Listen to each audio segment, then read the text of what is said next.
Hello everybody and welcome to another brand new playthrough on my channel. This is in part me making good on a promise that I made what seems like a very long time ago.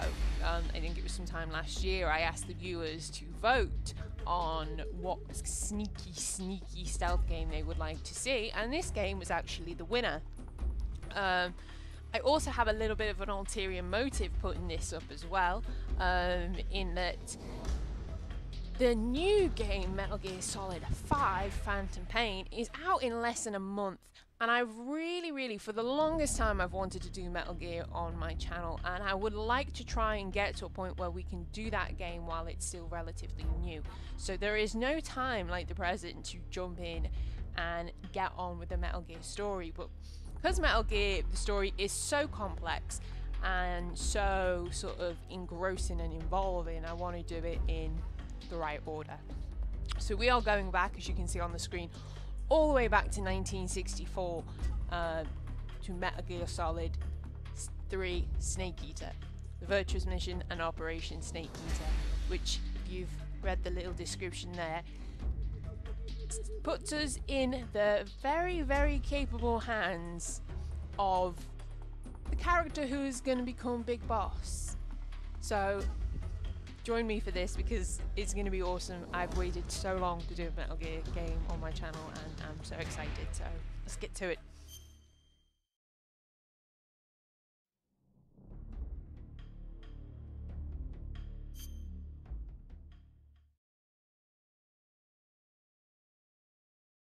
Okay, so we are going to be starting a brand new game. Let me just run down to options and check that everything is how I want it to be. We're going to have blood on. Of course we are. We like blood. Normal view, camera mode, and third person. All these brilliant options that we get given in this version of the game. As you can see here, there are some little extra goodies that you get on this because it's the HD collection. I'm playing it on the Xbox 360. Just in case you're wondering, I'm going to play a new game. They ask you a series of questions and it it gives you various items or how you start off the game. Personally, there is no way I'm playing Metal Gear Solid series for the first time. Come on.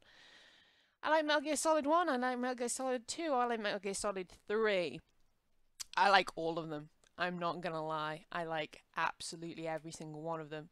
But the purpose of this playthrough, I'm actually gonna go with this one.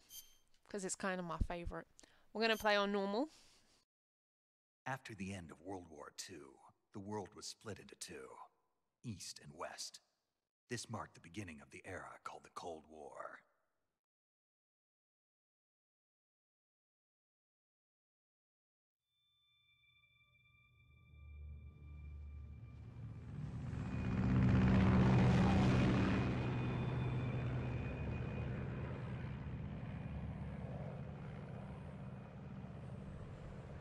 Okay.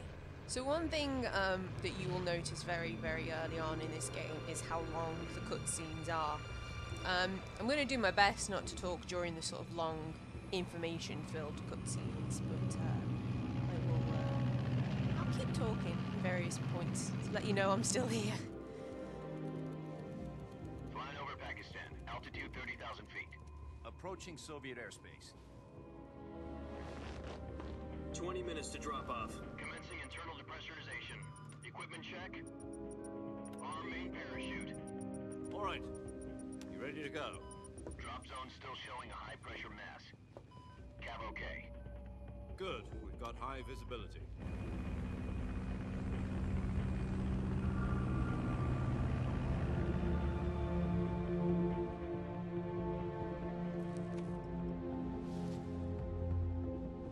Put out that cigar. Connecting oxygen hose to interior connector. Put on your mask.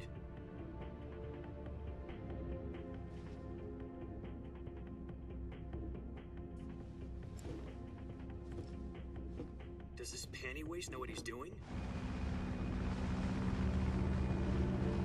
Approaching release point. Anti-waste.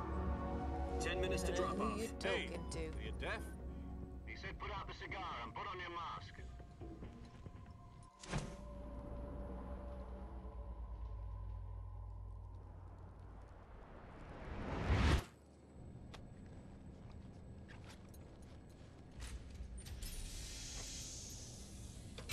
Depressurization complete. Checking oxygen supply. 6 minutes to drop off. Opening rear hatch.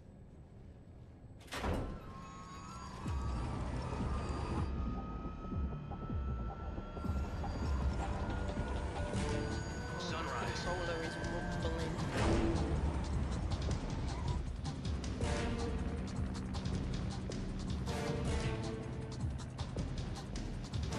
External temperature minus 46 degrees Celsius.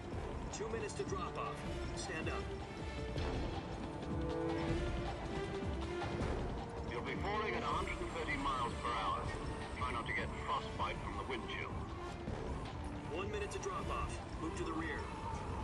Activate bailout model. This is one for the history books. The world's first Halo jump. 10 seconds to drop off. Stand by. Status okay. All green. Prepare for drop-off. Countdown. 5, 4, 3, 2, 1. Spread your wings And fly. God be with you.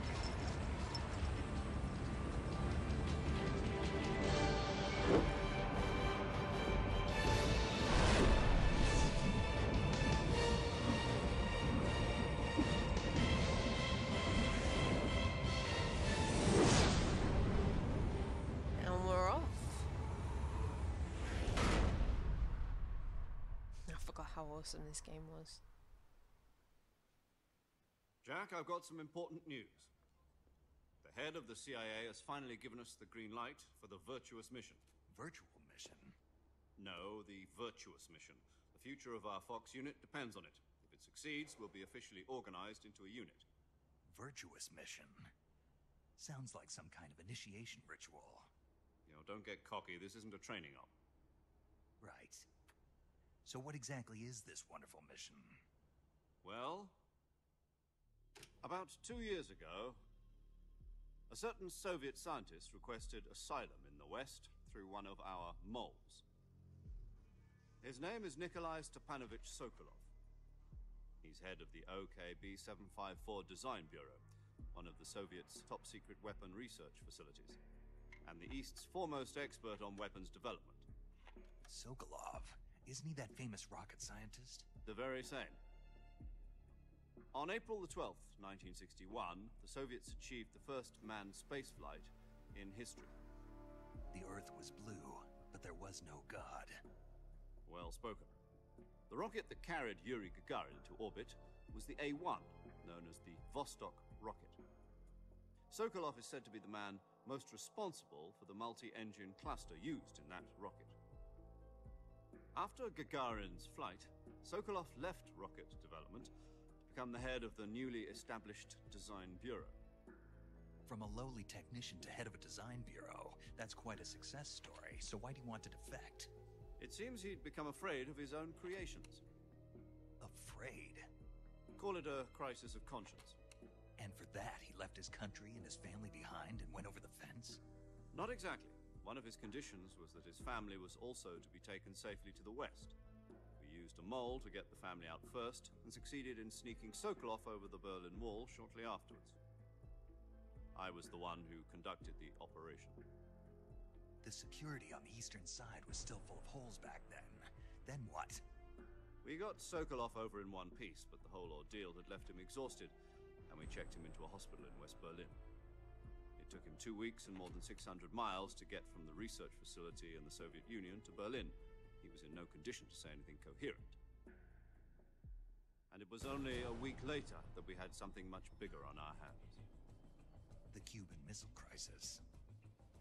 October the 16th, 1962, President Kennedy received word that the Soviets were in the process of deploying intermediate-range ballistic missiles in Cuba. The President demanded that the Soviets dismantle and remove the missiles. At the same time, he announced a naval blockade to prevent further missile shipments from reaching Cuba. But the Soviets didn't back down, instead placing their armed forces on secondary alert. Soviet transport ships carrying missiles continued on course towards Cuba. US and Soviet forces went on alert for an all-out nuclear war, frantic negotiations were conducted through the UN's Emergency Security Council and unofficial channels to end the hair-trigger standoff.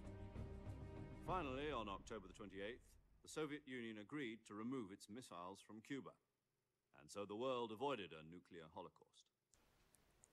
But in order to get the Soviets to pull their missiles out, we had to make a deal. You mean the one where the US agreed to remove its IRBMs from Turkey? No. The Jupiter IRBMs deployed in Turkey were obsolete, and we were going to get rid of them anyway. They had no strategic value whatsoever to either the US or the Russians.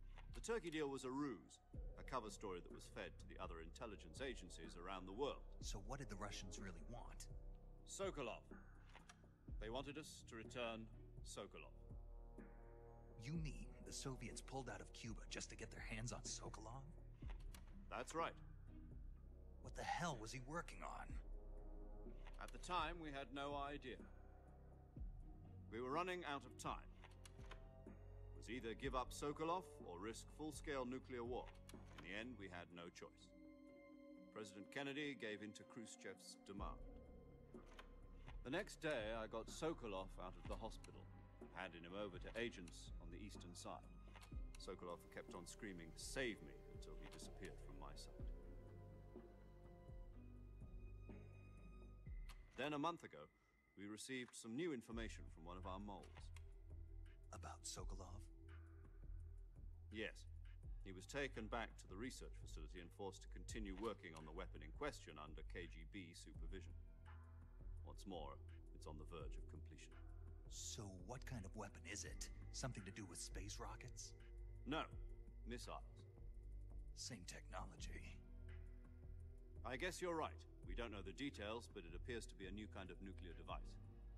For half a year now, the Soviets have been conducting frequent nuclear tests at Semipalatinsk. Something to do with the weapon, I assume. We're talking about a secret weapon so big that Khrushchev was ready to pull out of Cuba to get it back. Is Sokolov still in the facility? No. According to our intelligence, he's in Selino-Yarsk, a place in the mountains about 3 miles to the west that's known as the Virgin Cliffs. The Virgin Cliffs. Nice name for a virtuous mission. They moved him there just recently. Why? Apparently, they're conducting a field test of the weapon, but it's our best chance to get him back. This mission would never have been possible if he was still in the research facility. This is our last chance. Sokolov must have known that too when he contacted us.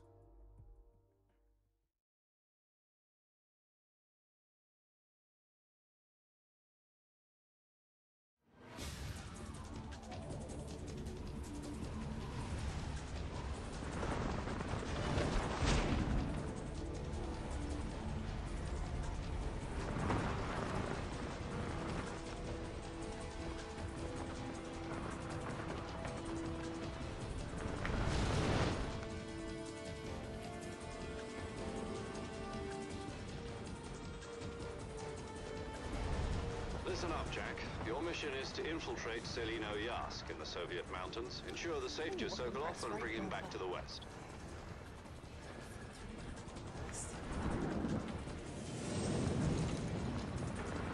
If we don't get Sokolov back before that weapon is complete, we'll be facing a major crisis.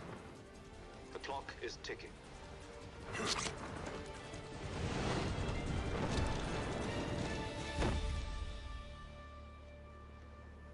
Once we've confirmed the rescue of Sokolov, stand by at the recovery point. A recovery balloon will be dropped at that point. Helium will be pumped into the balloon to inflate it. The process takes about 20 minutes. Once it's complete, the gunship's arm will latch onto the balloon and pull it up. The Fulton surface-to-air recovery system. I'm familiar with the theory. Take it easy. It's been combat-proven. Do you think Sokolov is up to it? The shock will be less than during a parachute jump, and the arm can handle up to 500 pounds. So you're planning on going over the border in a single combat talon? She's equipped with 2 6-barrel 20mm Vulcan cannons, as well as 2 40mm machine guns. Sounds like she could hold her own against a battalion of tanks. Even with the fuel in the reserve tank, we're facing a 4-hour time limit. If all goes well, it shouldn't take more than a few hours. Home in time for dinner. But if anything goes wrong, you'll be eating dinner, breakfast, and all the rest of your meals in the jungle.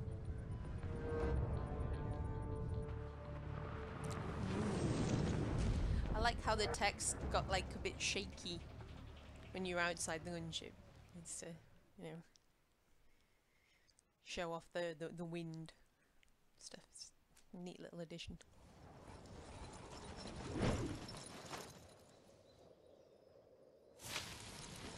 There we go.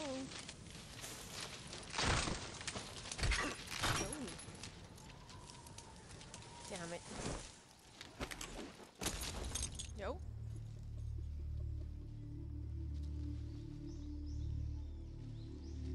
Wait for it. Wait for it.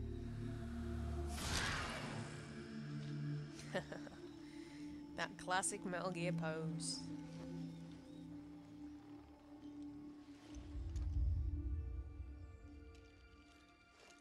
You'll be seeing that a lot more often in the future.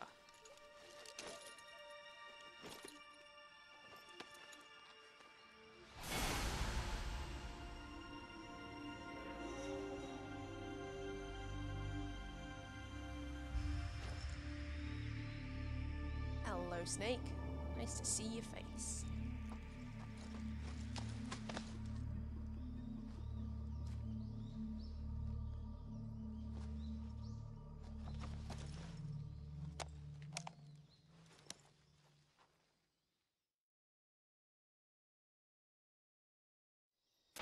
Do you copy? You're already in enemy territory, and somebody might be listening in. From here on out, we'll be using code names to refer to each other. Your code name for this mission will be Naked Snake. I'll be referring to you as Snake from now on. You're not to mention your real name. Snake? What, you don't like snakes? What do you mean? You've eaten one before, haven't you? In survival training? I'm glad to hear that. I don't know if I'd ever order one in a restaurant, but... Be careful, you might not have a choice. What about you, Major? What should I call you? Let's see. I'll be Tom. Call me Major Tom. This will be a sneaking mission. You must not be seen by the enemy. You must leave no trace of your presence. Is that clear? This kind of infiltration is the Fox unit's speciality. In other words, weapons and equipment are procured on site. That goes for food as well. You're completely naked, just as your name implies. Great. Now I see why you asked me if I like snakes. I suppose calling me Snake was your idea of a joke, too. No. There's a good reason for that. I'll tell you later when the time is right. Gotcha. Getting back to the subject, how exactly am I supposed to feed myself? You've been issued a knife and a tranquilizer gun. Use them to hunt for food. You'll also find some medical supplies in your backpack. Yeah, about the backpack. I lost it in a tree on the way down. I see. Well, you'd better go back and get it then. You know where it is? No problem. I can see it from here. It's stuck on a branch. To climb a tree, stand in front of a tree that's covered in ivy and press the action button. I'll be monitoring your progress over the radio. We can't risk violating Soviet airspace, but I'll be in the gunship. My frequency is 140.85. I'll give you a call if I need to talk to you. If you need to talk to me, use the send function. Okay, Snake, go get your backpack.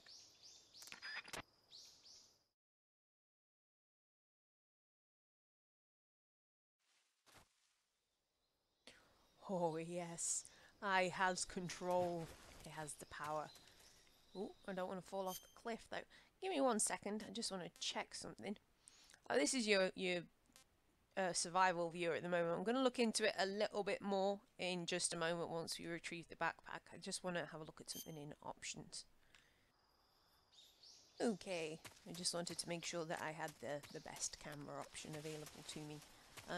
You get some slightly different camera options in this version of the game.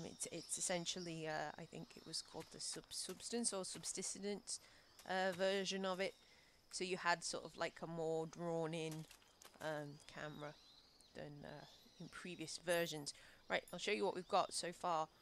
Only I've got a revival pill and a knife. We're gonna just hop up here, click into first person mode so I can get myself some goodies. And we're gonna stab this snake. There should be another buddy over here. I'm gonna stab him too. Have him for my breakfast. Okay, so yeah, I only have the knife at the moment because I need to go get the backpack. So we're gonna go and do that. Head over this way. The side here. Pick up this, some life medicine. There is, I'm not sure where it is. There's some collectibles that you can get. Well, essentially, I say they're collectibles. There are little frogs hidden in each sort of area. And if you get them all, you get like an achievement, but I can't remember. I can never remember where he is in this first area. Oh well, climb the tree. And retrieve our backpack. Very important mission. Accomplished.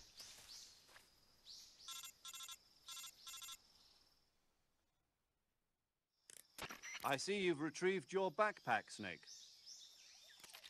To equip a weapon, it's necessary to take it out of your backpack. In the survival viewer, choose Weapon from the backpack. Your available weapons will be displayed in a window in the upper left. From that list, choose the weapon you want to equip and press the Enter button. For other equipped items, just do the same thing from Item. Got it. Use the survival viewer backpack. Yep, that's right. Survival is fundamental to this mission. After you've been out in the field for a while, your stamina will start to drop. If your stamina gets too low, it'll affect your performance. You won't be able to shoot accurately, for example, and your wounds won't heal as smoothly. Keep an eye on your stamina so you don't run out. To recover lost stamina, you can hunt for local flora and fauna. You can use either your tranquilizer gun or your knife to hunt. My only weapon is a Mark 22 Hush Puppy tranquilizer gun? That's right. It's been fitted with its own suppressor. However, the suppressor will deteriorate every time you fire. Once its durability reaches 0, the noise suppression effect will be gone. So don't get too trigger-happy with it. The suppressor's durability is shown in the icon. Any weapons and equipment beyond what you're carrying now, you'll have to find as you go. I have to find my own weapons and equipment? Whose crazy idea was this anyway? Solo covert actions are standard Fox operating procedure. You can't leave any traces of your presence. No weapons, equipment, footprints, sweat, or bodily waste. The same goes for bullets and cartridges, too. Your presence in enemy territory is already a violation of international conventions of warfare. There aren't supposed to be any American soldiers in Russia. It could spark an international incident. You can't let anyone see you. You can't let the enemy know you're there. This is a stealth mission. You're a ghost, Snake, in every sense of the word. And there'll be no rescue if you're captured. The military and US government will deny any involvement in the affair. Then I'll just have to take care of myself, huh? I'm afraid so. You've been given a fake death pill for that purpose. SIS guidelines stipulate that soldiers on covert ops like this one be issued a potassium cyanide capsule. Tape it to your body so you can take it when you need to. How generous of you. Use it if you're taken prisoner by the enemy. It'll send you into a state of false death for a short time. Fooling them into thinking that I'm really dead.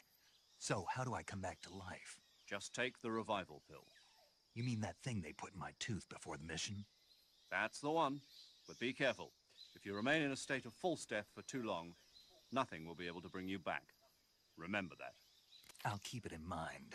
You said this was a solo mission, right? Right. I guess that means I can't count on any reinforcements. Correct. The mission rests entirely in your hands. A real one-man army. Relax. There's a support team ready to back you up over the radio. Who? I'll introduce them to you. This time, survival is of utmost importance. The first member of the support team will be in charge of monitoring your physical condition, acting as a medic, so to speak. as well as recording your mission data. She's a member of Fox as well, and she's here on the gunship with me. She? Hello, Snake. I'm paramedic. Nice to meet you. Paramedic. As in a medic who comes in by parachute. Aren't you going to tell me your real name? Are you going to tell me yours, Mr. Snake? My name, huh? It's John Doe. And they call you Jack for short. You're a regular Captain Nemo. A name means nothing on the battlefield. After a week, no one has a name. What's your name? Jane Doe. Very funny. I wasn't joking, but I'll tell you my name only if you manage to make it back alive. My frequency is 145.73. She's also in charge of recording your mission data. Whenever you want to save, send a message over the reserved save frequency, 140.96. So saving lets me record my mission data. That's right. It also records the state of your health. Good to know. There's one more person I want to introduce you to, Snake. Huh? Speaking of snakes, you remember the boss, don't you? A legendary soldier and your mentor. Actually, it was the boss that got the DCI's authorization in the first place. She's going to be serving as Fox's mission advisor. The boss is? She also helped me plan this mission. She and I were at SAS together. Jack, is that you? How many years has it been? Boss? That's right. It's me. Oh. Talk to me. Let me hear your voice. It's been 5 years, 72 days, and 18 hours. You've lost weight. You can tell just by the sound of my voice. Of course I can. I know all about you. Really? Well, I don't know anything about you. What's that supposed to mean? Why'd you disappear on me all of a sudden? I was on a top-secret mission. Hmm. You didn't need me anymore. But there were still so many things I wanted you to teach me. No, I taught you everything you needed to know about fighting techniques. I taught you all I could. The rest you needed to learn on your own. Techniques, sure. But what about how to think like a soldier? How to think like a soldier? I can't teach you that. A soldier needs to be strong in spirit, body, and technique. And the only thing you can learn from someone else is technique. In fact, technique doesn't even matter. What's most important is spirit. Spirit and body are like two sides of a single coin. They're the same thing. I can't teach you how to think. You'll just have to figure it out for yourself. Listen to me, Jack. Just because soldiers are on the same side right now doesn't mean they always will be. Having personal feelings about your comrades is one of the worst sins you can commit. Politics determine who you face on the battlefield. And politics are a living thing. They change along with the times. Yesterday's good might be tomorrow's evil. Is that why you abandoned me? No, it had nothing to do with you. I already told you, Jack. I was on a top-secret mission. A soldier has to follow whatever orders he's given. It's not his place to question why. But you're looking for a reason to fight. You're a natural-born fighter, but you're not quite a soldier. A soldier is a political tool, nothing more. That's doubly true if he's a career soldier. Right and wrong have no place in his mission. He has no enemies and no friends. Only the mission. You follow the orders you're given. That's what being a soldier is. I do whatever I have to get the job done. I don't think about politics. That's not the same thing. Sooner or later, your conscience is going to bother you. In the end, you have to choose whether you're going to live as a soldier or just another man with a gun. There's a saying in the Orient, loyalty to the end. Do you know what it means? Being patriotic. It means devoting yourself to your country. I follow the president and the top brass. I'm ready to die for them if necessary. The president and the top brass won't be there forever.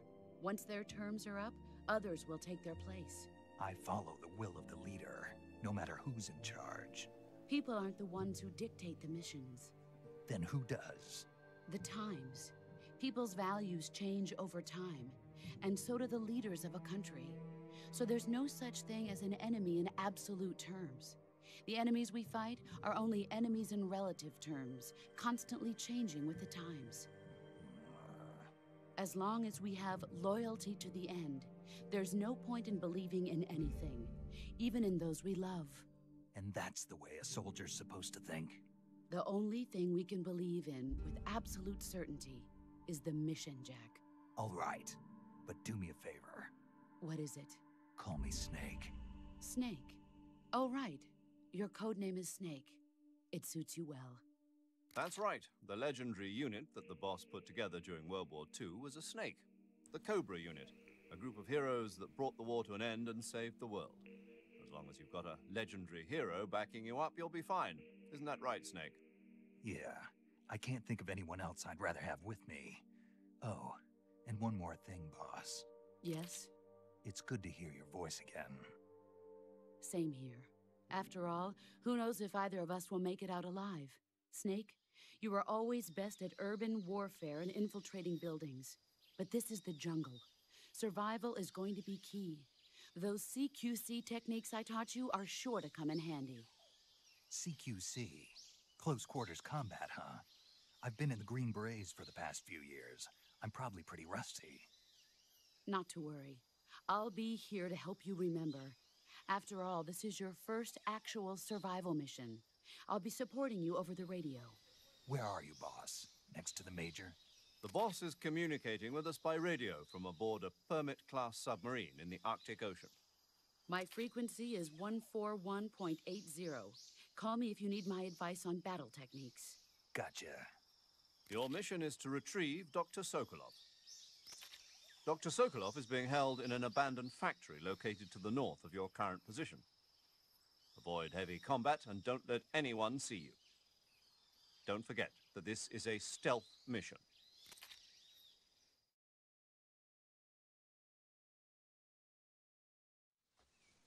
Snake, try to remember some of the basics of CQC.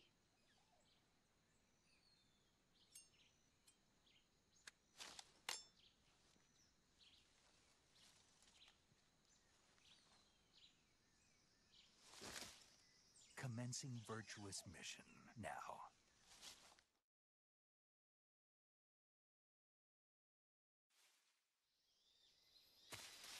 Well, it's about time. Sokolov will be long gone by the time that we get to him.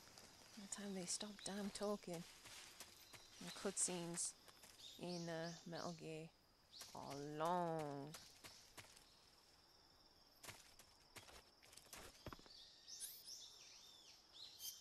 Okay, so we need to just bear with me one sec.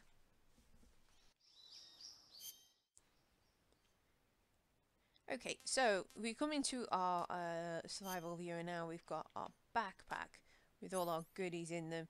I just want to go through and take some of this stuff out of here that I'm not going to use. A cigar, keep all the binoculars. Out of these, I think the motion detector is the most useful, but in terms of a sort of radar, it's not the best. It works, but there's not a lot of very good ones in there. I'll put the life medicine on too. And I'm going to check what we've got. So we've got some reticulated python, which is what I picked up before, and the oyster mushroom. We've got calorie mate, which is also really good. Directional mic, MK22, and survival knife, which we will keep out. We've also got some camouflage, but we'll go into that a little bit later on. In fact, actually what I'm going to do is just for shits and giggles while we're going through this first point, I'm going to pay some respect to my country. Rule Britannia, Britannia rules the waves, and all that goody.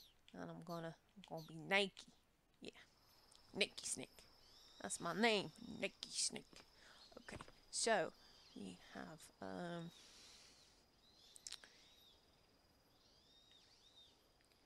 I thought there was some fruit up here somewhere. Maybe not, but there is. These things back. Some more python.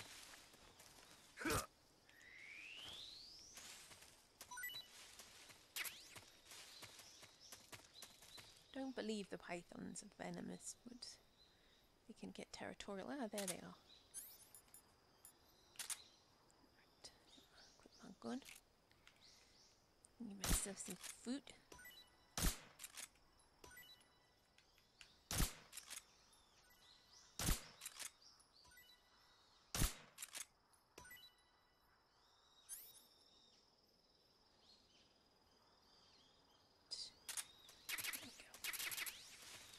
Fruit and some medicine.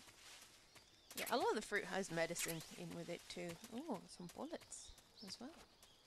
Hidden away at the back there. Fancy. Okay. So we will continue on our merry way. Just want to have a quick look around and see if I can spot the little froggy.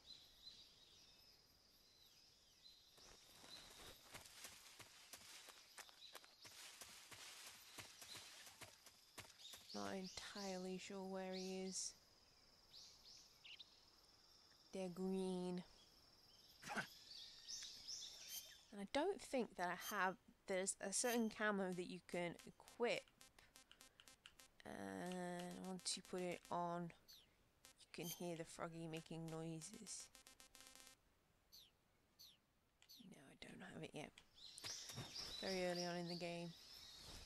Sometimes if you get close to it, you can hear it.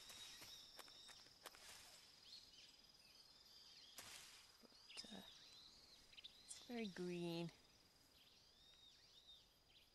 I can't see it. What is there? Hang on.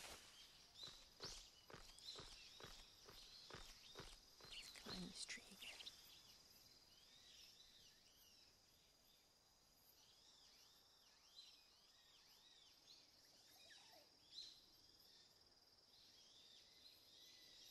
Right over there.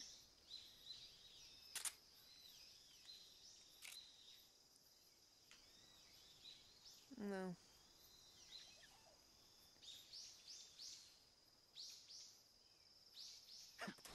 Okay. Oh, I want to drop. Here we go.